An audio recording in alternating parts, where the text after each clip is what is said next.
हाल ही में किस भारतीय निशानेबाज ने आईएसएसएफ विश्व कप 2025 में पुरुषों की 10 मीटर एयर राइफल स्पर्धा में स्वर्ण पदक जीता?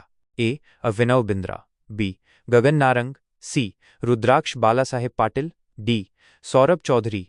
उत्तर सी. रुद्राक्ष बालासाहेब पाटिल।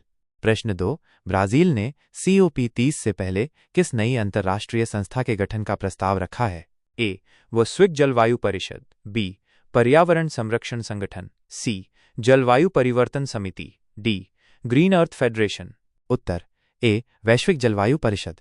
प्रश्न 3, भारत सरकार ने अप्रैल 2025 से सितंबर 2025 के बीच कितनी राशि उधार लेने की योजना बनाई है? ए. 6 लाख करोड़ रुपए, बी. 7 लाख करोड़ रुपए, सी.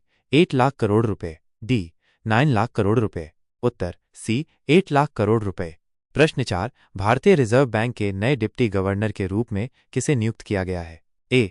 रघुराम राजन, बी. उर्जित पटेल, सी. पूनम गुप्ता, डी. माइकल पात्रा। उत्तर सी. पूनम गुप्ता। प्रश्न 5, अमेरिका द्वारा भारतीय आयात पर लगाए गए 27% टैरिफ के कारण सिटी बैंक ने भारतीय रिजर्व बैंक से कितनी बार ब्याज दरों में कटौती की भविष्यवाणी की है? ए. 1 बार, बी. 2 बार, सी. 3 बार, डी. 4 बार। उत्तर सी. 3 बार। प्रश्न 6, स्टैंडर्ड चार्टर्ड बैंक की भारत और दक्षिण एशिया की CEO जरीन दारूवाला कब सेवानिवृत्त होंगी? ए. 1 जनवरी 2025, बी. 1 अप्रैल 2025, सी. 1 जुलाई 2025, डी. 1 अक्टूबर 2025। उत्तर बी. 1 अप्रैल 2025। प्रश्न 7, भारत के राष्ट्रपति द्रौपदी मुर्मू ने हाल ही में किस विधेयक को मंजूरी दी है जिससे वह कानून बन गया है?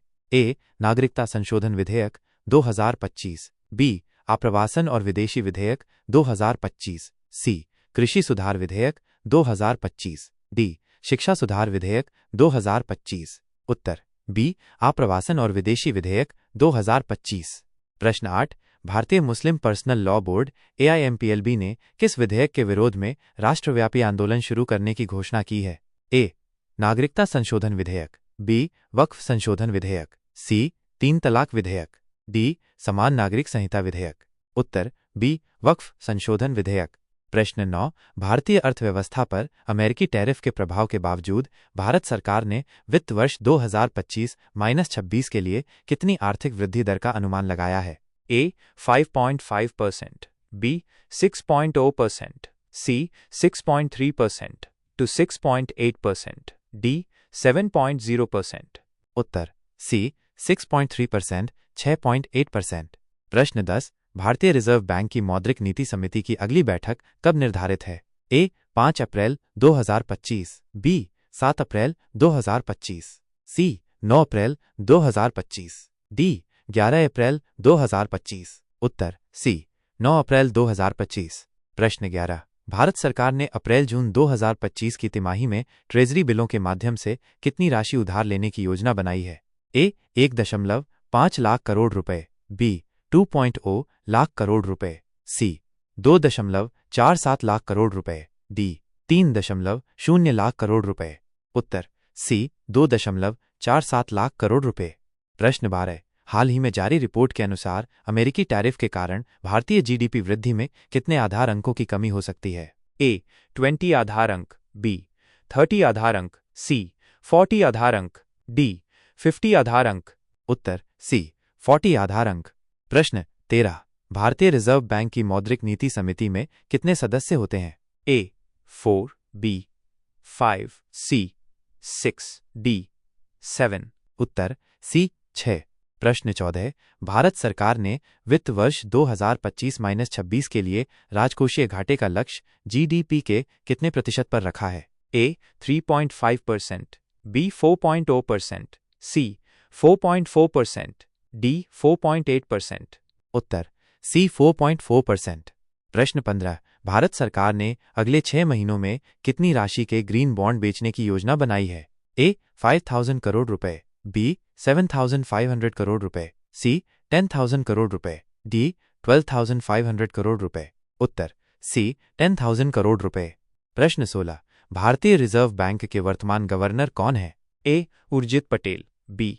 रघुराम राजन, सी. शक्तिकांत दास, डी. पूनम गुप्ता। उत्तर सी. शक्तिकांत दास। प्रश्न 17, अमेरिकी टैरिफ के कारण भारत के किस निर्यात क्षेत्र पर सबसे अधिक प्रभाव पड़ने की संभावना है? ए. सूचना प्रौद्योगिकी, बी. कपड़ा, सी. हीरा, डी. फार्मास्यूटिकल्स। उत्तर सी. हीरा। प्रश्न 18। भारतीय रिजर्व बैंक की फरवरी 2025 में रेपो दर में कितनी कटौती की गई थी? ए. 15 आधार अंक, बी. 25 आधार अंक, सी. 35 आधार अंक, डी. 50 आधार अंक। उत्तर बी. 25 आधार अंक। 19। हाल ही में किस देश ने आर्टिफिशियल इंटेलिजेंस एआई पर आधारित हथियार प्रणालियों के उपयोग को नियंत्रित करने के लिए एक अंतर्राष्ट्रीय संधि का प्रस्ताव रखा है? ए. संयुक्त राज्य अमेरिका, बी.